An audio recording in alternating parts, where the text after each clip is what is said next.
వేసవిలో దిగుబడి చూసుకున్నట్టయితే ఒక మొక్క నుంచి వచ్చేటువంటి పంట దిగుబడి మామూలుగా మిగతా 2 కాలాల్లో కంటే కూడా చాలా తక్కువనే ఉంటుంది.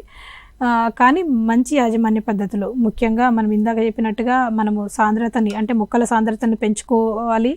అదేవిధంగా తగిన యాజమాన్య పద్ధతుల్లో మనం కంచె పంటలను వేసుకోవడం, నీడనిచ్చే పంటలను మొక్కలను వేసుకోవడము, సూక్ష్మ పోషకాలను మొక్కకు అందించడము, అదేవిధంగా మనకి పోషకాలను నీళ్ళల్లో కలిగే పోషకాల రూపంలో 3-19 రూపంలో కూడా మొక్కకు అందించడం ద్వారా లేదా డ్రిప్ పద్ధతి ద్వారా కూడా మనం చేపట్టినట్టయితే పంట యాజమాన్యం చేపట్టినట్టయితే అధిక దిగుబడులు పొందడానికి ఆస్కారం ఉంటుంది. ఇందులో ముఖ్యంగా మనకి ఇక్కడ ఉష్ణోగ్రతలు అధికంగా ఉంటాయి.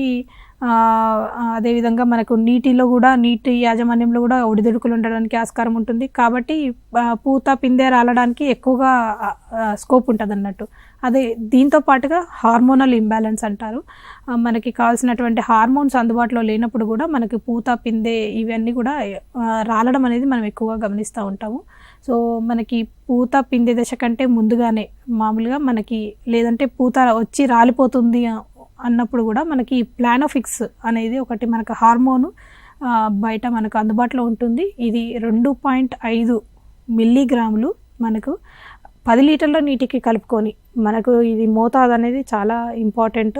ఎక్కువ మోతాదులో వాడినా కూడా దాని ప్రభావము ఎక్కువగా ఉంటుంది. దాని ప్రభావము అంటే విపరీతంగా ఉండి దాన్ని ఇంకెక్కువగా రావడానికి ఆస్కారం ఉంటుంది. కాబట్టి 2.5 మిల్లీగ్రాములు 10 లీటర్ల నీటికి కలుపుకొని మనం పూత కాత దశలో ఎప్పుడైతే రాలుతుంది అన్నప్పుడు మనము మొక్కలకి ఏ పంటలో అయినా కూడా మనం ఈ ప్లానోఫిక్స్ హార్మోన్ను అందించడం అనేది చేయాలి. చాలా వరకు ఈ సూక్ష్మధాతు లోపాలు ఉన్నా కూడా మనకి పూత పిందె రాలడం అనేది ఎక్కువగా గమనిస్తూ ఉంటాము. మనకి ఎక్కువ వరకు ఈ పూత పిందె రాలకుండా నీటి యాజమాన్యం అనేది కరెక్ట్గా చేపట్టినా కూడా ఇది రాలడం తగ్గుతుంది. ఉష్ణోగ్రతల వల్ల కూడా చాలా వరకు రాలుతుంది. కానీ ఈ కంచె పంటలను వేసుకున్నా కూడా చాలా వరకు మనము వీటిని ఉధృతిని చాలా వరకు తగ్గించుకోవచ్చు.